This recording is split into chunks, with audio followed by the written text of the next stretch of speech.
Ya, Assalamualaikum warahmatullahi wabarakatuh. Kembali lagi bersama saya Arus Stefandi, dosen Fakultas Hukum Universitas Bandar Lampung. Saya hari ini masuk ke pertemuan kelima hukum penitensier. Jadi kita akan masuk kepada jenis-jenis pidana. Jadi materi kita melihat dulu jenis-jenis pidana ke depannya. Nah, putusan Mahkamah Agung 11 Maret 1970 nomor 59K KR 1969 dan putusan Mahkamah Agung tanggal 13 Agustus 1974 nomor 61K KR 1973 menentukan perbuatan menambah jenis-jenis pidana yang telah ditentukan dalam pasal 10 KUHP. Nah, ini disebut sebagai perbuatan yang dianggap dilarang juga ya, terlarang. Nah, jadi bisa dilihat ya, menentukan jenis pidana itu ada pokok dan tambahan. Di pasal 10 KUHP, pidana pokok itu ada pidana mati, penjara, kurungan, dan denda. Mati yang paling tinggi ya. Kemudian pidana tambahan itu ada pencabutan hak-hak tertentu, perampasan barang-barang tertentu, pengumuman putusan hakim.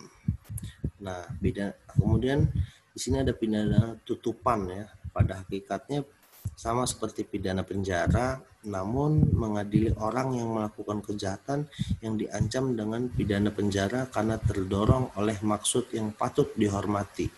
Maka hakim boleh menjatuhkan pidana tutupan. Jadi tutupan ini memang dikatakan bersalah ya, namun perkaranya ditutup karena maksud tujuannya itu patut dihormati ya. Apa bentuk kejahatan yang patut dihormati? Memang sampai saat ini masih belum ada ketentuan khusus di aturan hukum pidana kita ya, jadi masih belum jelas.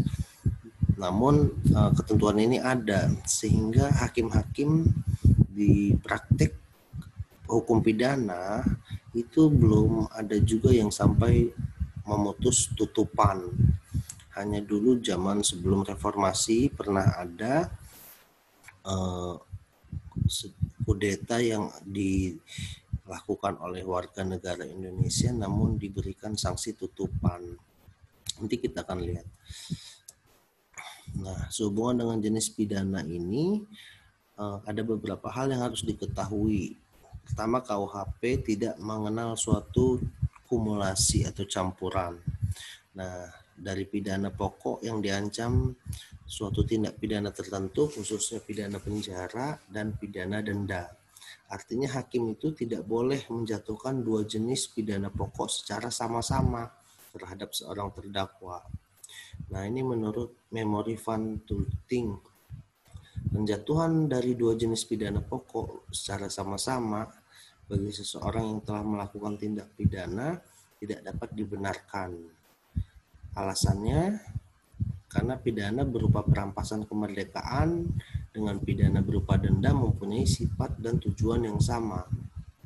Meskipun demikian, saat ini dalam Undang-Undang Pidana Khusus, Undang-Undang Pidana di luar KUHP sebenarnya terdapat perkembangan ya, yang membolehkan menerapkan kumulasi. Jadi di dalam undang-undang di luar KUHP itu sudah ada hukuman penjara dan denda. Nah, sama-sama ya, penjara dan denda. Tapi kalau hukuman-hukuman di dalam KUHP sampai sekarang itu kalau penjara saja, denda saja, tidak bisa bersamaan. Penjatuhan dari dua macam pidana pokok pada suatu saat yang sama bagi seseorang yang telah terbukti melakukan pidana dapat dibenarkan, khususnya apabila pidana tersebut telah dilakukan dengan tujuan untuk mendapatkan keuntungan seperti kasus korupsi ya. Itulah alasannya ya kenapa undang-undang khusus bisa, karena memang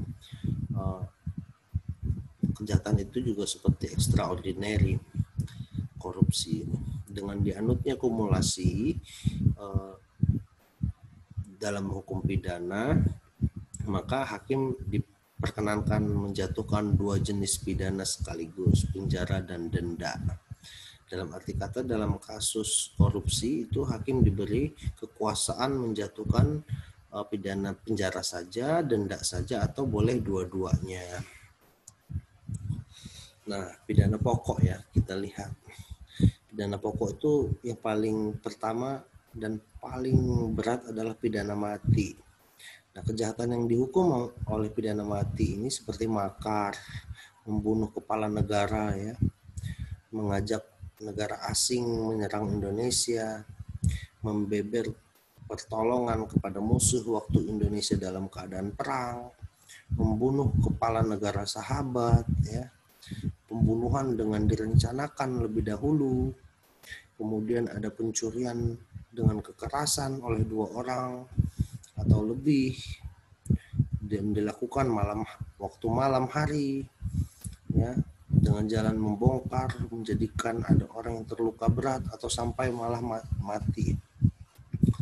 Nah, kemudian ada pembajakan laut, ada pada waktu perang mengunjurkan huru-hara, pemberontakan, dan dalam waktu perang menipu, ya, menyampaikan keperluan angkatan perang, dan pemerasan dengan pemberatan. Nah, ini ya contoh-contoh perbuatan yang bisa dihukum mati. Jadi pidana mati itu dijalankan oleh algojo di tempat penggantungan dengan menggunakan jerat di leher terpidana dan mengikatkan jerat itu pada tiang penggantungan dan menjatuhkan papan tempat tiang itu berdiri. Nah, itu menurut pasal 11 KUHP yang dipakai di Indonesia. Tapi memang ada juga beberapa contoh seperti dia ditembak ya, ditembak mati. Nah, masalah pidana mati ini diatur dalam Undang-Undang Nomor 2 Tahun 1964 ya. Di dalam Undang-Undang Nomor 2 1964 ini disebutkan pidana mati hanya dapat dilaksanakan setelah upaya hukum termasuk gerasi telah ditolak oleh Presiden dan kasasi juga ditolak. Kemudian apabila gerasi telah ditolak, penolakan itu harus disampaikan kepada pengadilan di mana pidana dihukum.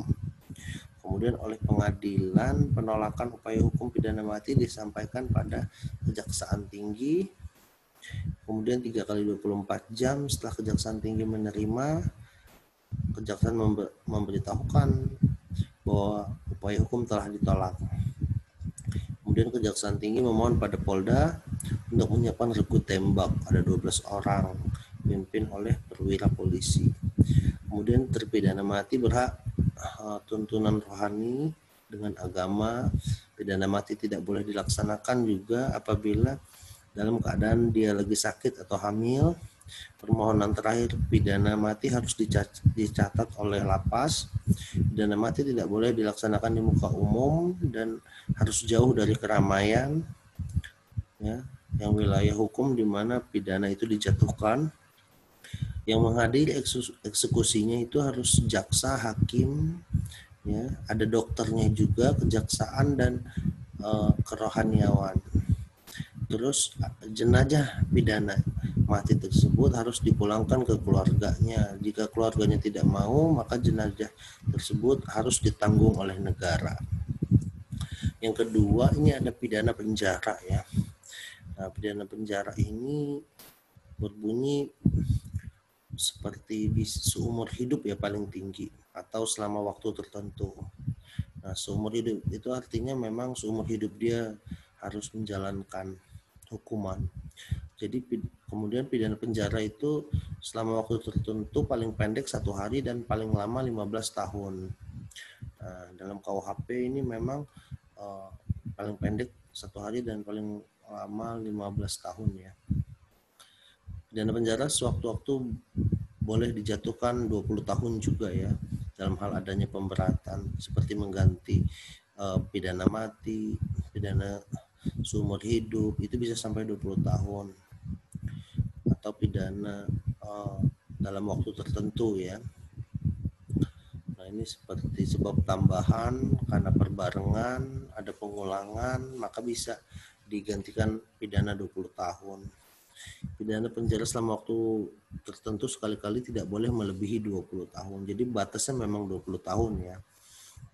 Karena penjara itu paling tinggi sebenarnya 15, tapi dia bisa ditambah sampai 20. Itu maksimum, tidak boleh lebih lagi.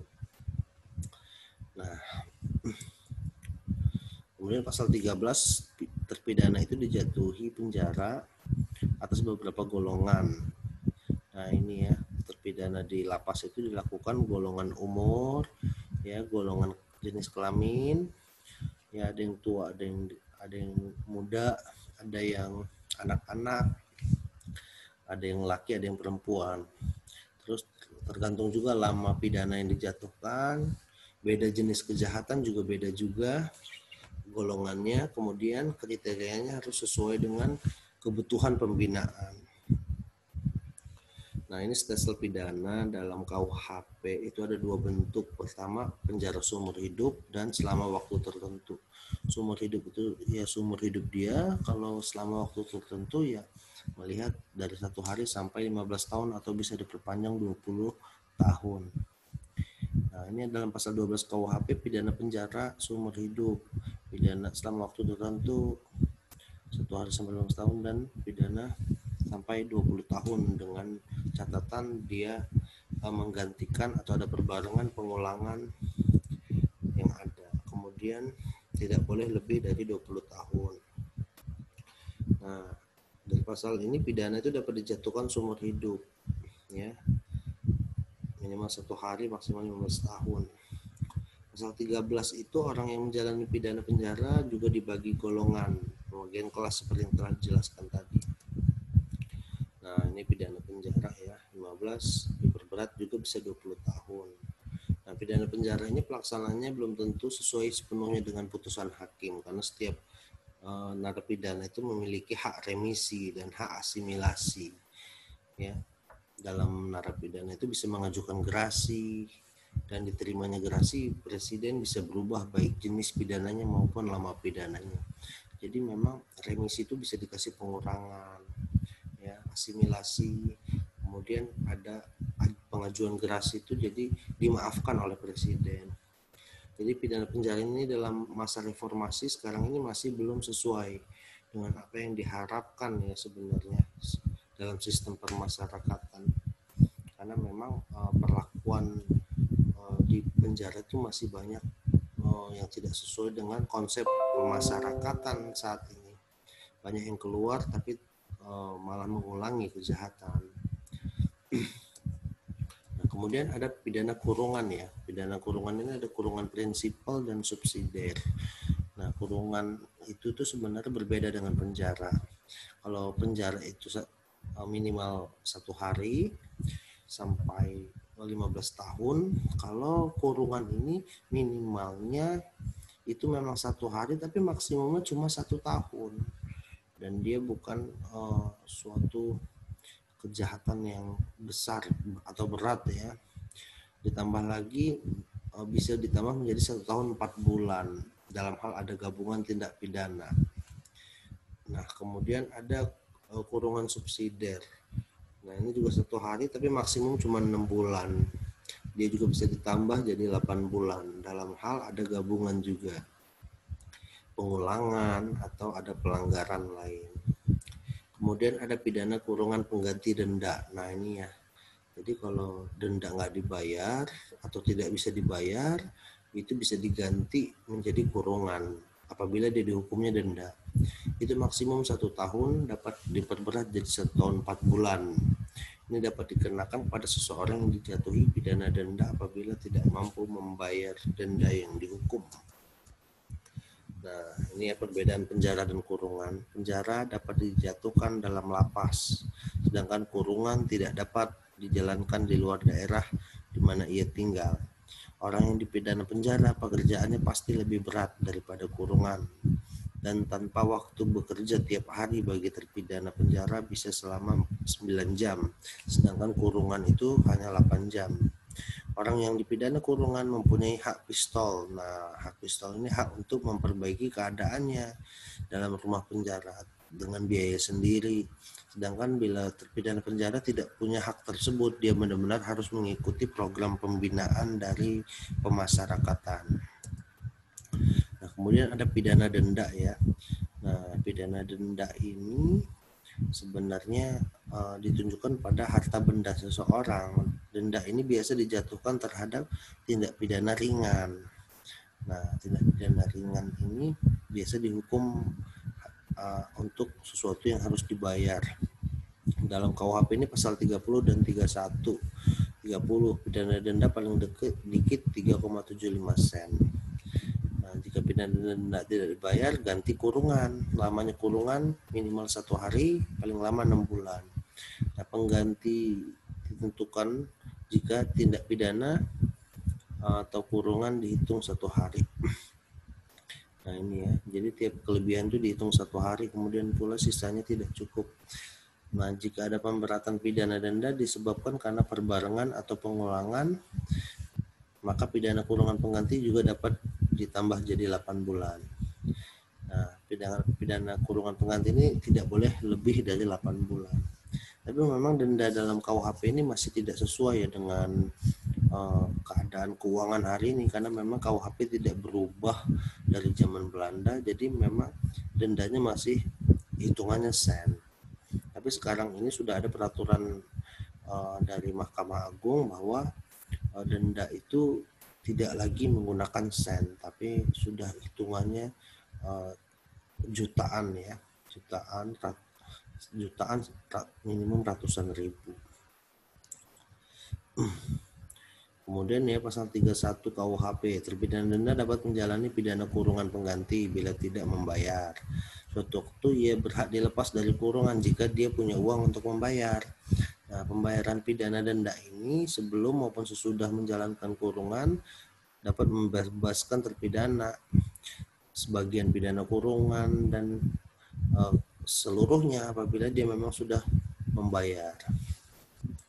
Nah, baru kita masuk ke pidana tutupan ya. Tutupan ini ada dalam pasal 10 juga. Kemudian Undang-Undang Nomor 20 Tahun 1946. Ya, dimaksudkan tertuang menyatakan bahwa dalam mengadili orang yang melakukan kejahatan diancam dengan pidana penjara karena terdorong patut dihormati, hakim boleh menjatuhkan pidana tutupan. Nah, ayat 2-nya dinyatakan tutupan tidak dijatuhkan apabila perbuatan merupakan kejahatan sedemikian rupa sehingga hakim berpendapat bahwa penjara lebih tepat. Jadi memang ini lebih ke pemikiran hakim ya. Hakim kalau berpendapat dia patut dihormati maka ditutup. Ya, tapi kalau tidak dia di penjara. Tapi kebanyakan, bukan kebanyakan ya, hampir semua kejadian pidana belum ada yang ditutup ya, ditutupan. Tetap semuanya penjara. Nah, ini ya, tempat menjalani tutupan itu dalam Undang-Undang 2046 ini ya, dalam PP 1948 juga dikenal adanya rumah tutupan ya. Ada peraturan pemerintahnya. Nah, bahwa rumah tutupan ini berbeda dengan rutan ya atau lapas. Karena keadaan tutupan ini fasilitasnya lebih baik dari penjara. Ya, dia bisa membawa makan, ya, dia masih dihargai, ya, ada uang pengganti. Nah, PP nomor 8 ini narapidana tutupan itu lebih banyak mendapatkan fasilitas. Nah, ini disebabkan tutupan itu tidak sama dengan orang penjara. Ya, karena dia patut dihormati. Karena memang dalam PP ini tutupan itu bukan jenis pidana yang berdiri sendiri, melainkan penjara juga. Melainkan juga sebenarnya dia termasuk penjara. Perbedaannya hanya terletak pada orang yang dapat dipidana tutupan hanya bagi orang yang tindak pidana karena didorong masuk patut dihormati. Nah, kata yang dihormati itu yang seperti apa? Belum ada ketentuannya. Masih membingungkan ya kata dihormati itu. Adakah perbuatan jahat yang patut dihormati? Nah, itu ya. Mungkin sesuatu yang benar-benar mulia, dia melakukan kejahatan, perampokan demi masyarakatnya kan gitu ya. Nah, tapi memang belum ada ketentuannya. Karena itu penilaiannya, kriterianya semua sepenuhnya pada hakim. Tapi hakim juga kali ini saya katakan banyak yang bingung mau memberi tutupan tanpa ada pedomannya ya. Nah, ini prakteknya hampir tidak pernah ada. pidana tutupan dilakukan. Sepanjang sejarah pernah terjadi hanya satu kali, tanggal 27 Mei 1948, dalam mengadili para pelaku kejahatan yang dikenal dengan sebutan peristiwa 3 Juli 46, makar oposisi Maijen Sudarsono. Nah, ini menyebutkan hukuman tidak ada kejelasan dan harus diperbaharui ya harusnya. Ya, cuman kasus Sudarsono ini saja yang diberikan pidana tutupan karena sebenarnya patut dihormati. Tapi ya sebenarnya ketika makar itu juga tidak dapat dikatakan patut dihormati ya. Namun itulah yang diberikan. Artinya ada sebenarnya kesempatan untuk kejahatan yang patut dihormati, tapi itu ada dalam pikiran hakim. Ya, tetapi hakim sendiri tidak punya pedoman untuk memutus tutupan itu sendiri. Nah, kemudian kita nantinya lanjut ke pidana tambahan. Mungkin itu saja untuk pertemuan kita kali ini. Terima kasih. Kita lanjut lagi ke pertemuan selanjutnya. Wassalamualaikum warahmatullahi wabarakatuh.